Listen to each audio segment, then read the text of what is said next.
ഇനി ആര് ഭരിച്ചാലും കേന്ദ്ര സർക്കാർ എന്ന് പറയുന്നത് എല്ലാ സംസ്ഥാന സർക്കാരുകളുടെയും ഹെഡ് മാസ്റ്റർ തന്നെയാണ്. അതുകൊണ്ട് അവരുമായി നടത്തുന്ന ധാരണകളെയൊന്നും ഒളിപ്പിച്ചു വെക്കേണ്ടുന്ന ഒരാവശ്യവുമില്ല. എന്നാൽ 100ാം കിട രാഷ്ട്രീയത്തിൻ്റെ ഭാഗമായി BJPയെ സുഖിപ്പിക്കാൻ വേണ്ടി രാത്രിക്ക് രാത്രി ഒളിച്ചുപോയി ഒപ്പിട്ടതും അതേസമയം തന്നെ മലയാളികളുടെ അടുത്ത് പച്ചക്കള്ളം പറഞ്ഞതുമാണ് പിണറായി സർക്കാരിന് പറ്റിയ തെറ്റ്. അത് PM ശ്രീ പദ്ധതിയിൽ CPM ചെയ്ത ഏറ്റവും വലിയ ചതിയാണ്. കേരളത്തിലെ ജനങ്ങളുടെ അഭിപ്രായമറിയാതെ PM ശ്രീയിൽ ഒപ്പിട്ടതോടെ അതിൻ്റെ ഭാഗമായി കഴിഞ്ഞു കേരളം എന്നുള്ളതാണ് സത്യം. അതുകൊണ്ട് തന്നെ ഇനി PM ശ്രീയിൽ തുടരാൻ മാത്രമാണ് കേരളത്തിന് വഴിയുള്ളൂ. എങ്കിലും പിണറായി വിജയൻ ഉണ്ടാക്കിയ ആ കരാർ വ്യവസ്ഥയിൽ ഇളവ് തേടുമെന്നാണ് മുഖ്യമന്ത്രി VD സതീശൻ ഇപ്പോൾ വ്യക്തമാക്കിയിട്ടുള്ളത്. PM ശ്രീയിൽ തുടരാൻ നിർബന്ധിതരായി എന്നും ഉപസമിതി റിപ്പോർട്ടിന് ശേഷമായിരിക്കും അതിൽ തുടർ നടപടിയെന്നും VD സതീശൻ വ്യക്തമാക്കുന്നു. നമുക്കറിയാം, മാസങ്ങൾക്ക് മുൻപ് തന്നെ ഈ പദ്ധതിയിൽ ഇടത് സർക്കാർ ഒപ്പിട്ടിരുന്നു. നിലപാട് നിശ്ചയിക്കാൻ വേണ്ടിയാണ് ഇപ്പോൾ മന്ത്രിസഭാ ഉപസമിതി രൂപീകരിച്ചത് എന്ന് മുഖ്യമന്ത്രി ഇന്ന് വ്യക്തമാക്കി. അത് തന്നെയാണ് ഏറ്റവും പ്രധാനപ്പെട്ടത്.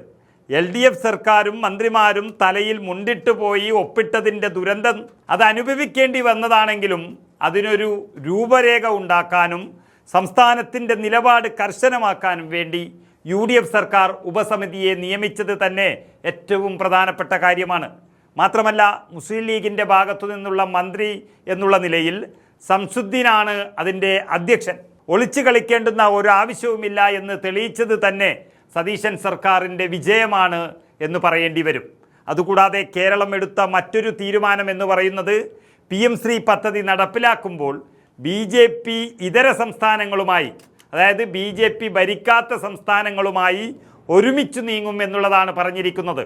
സംസ്ഥാനത്തിൻ്റെ അവകാശങ്ങളെ ഹനിക്കാതെ പദ്ധതി തുടരാൻ ശ്രമമാണ് നടത്തുന്നതെന്നാണ് മുഖ്യമന്ത്രി വ്യക്തമാക്കിയിരിക്കുന്നത്.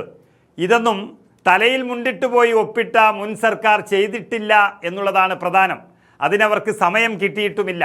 പദ്ധതിയിൽ നിന്ന് പിന്മാറാൻ മുൻ സർക്കാർ കത്ത് നൽകിയിട്ടില്ല എന്നും, എന്നാൽ പുതിയ സർക്കാർ വ്യക്തമായ നിലപാടിൽ കരിക്കുലത്തിൽ പൂർണ്ണ സ്വാതന്ത്ര്യം ഉറപ്പാക്കി മുന്നോട്ടു പോകുമെന്നും മുഖ്യമന്ത്രി VD സതീശൻ ഉറപ്പ് നൽകിയിരിക്കുകയാണ്. സത്യത്തിൽ കേന്ദ്രത്തിൻ്റെ മുന്നിൽ ഇത്രയും വ്യക്തമായ നിലപാട് പറഞ്ഞ് വരച്ച വരയിൽ നിർത്തുന്ന മറ്റൊരു മുഖ്യമന്ത്രിയും ഈ രാജ്യത്തുണ്ടാകില്ല എന്നുള്ളതാണ് ഇന്നത്തെ അദ്ദേഹത്തിൻ്റെ നിലപാടിൽ നിന്നും വ്യക്തമാകുന്നത്. നമുക്ക് അദ്ദേഹത്തിൻ്റെ വാക്കുകൾ കേൾക്കാം. ഒപ്പുവെച്ചിട്ടുണ്ടായിരുന്നു. അപ്പോൾ ഇപ്പോൾ കേരള ഗവൺമെൻറ് അതിൽ പങ്കാളിയാണ്.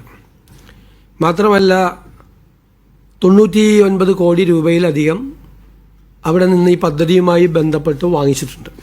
തടഞ്ഞു വെച്ച പണം തന്നിട്ടുണ്ട്. അതുകൂടാതെ ഒരു 106 കോടി രൂപ കേന്ദ്ര ഗവൺമെൻറ് അനുവദിച്ചിട്ടുണ്ട്.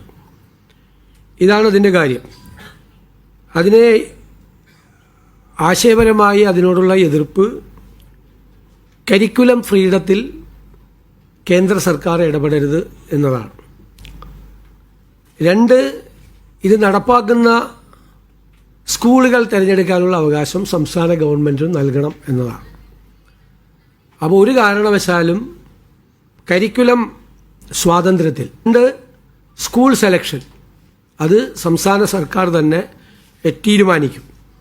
ഇതുമായി ബന്ധപ്പെട്ട കാര്യങ്ങൾ കേന്ദ്ര സർക്കാരിനെ അറിയിക്കാൻ PM ശ്രീ പദ്ധതിയുമായിട്ടുള്ള UDF സർക്കാരിൻ്റെ ആശയപരമായ നിലപാടുകൾ അറിയിക്കാനുള്ള കാര്യങ്ങൾ തയ്യാറാക്കുന്നതിന് വേണ്ടി പൊതുവിദ്യാഭ്യാസ മന്ത്രി ശ്രീ ശംസുദ്ദീൻ കൺവീനറും മന്ത്രിമാരായ Shri Roji M. John, Shri PC Vishwanath, Shri M. Liju എന്നിവർ അംഗങ്ങളുമായിട്ടുള്ള ഒരു കമ്മിറ്റി മന്ത്രിസഭാ ഉപസമിതിയെ നിയമിച്ചിട്ടുണ്ട്. അവർ റിപ്പോർട്ട് സമർപ്പിക്കും.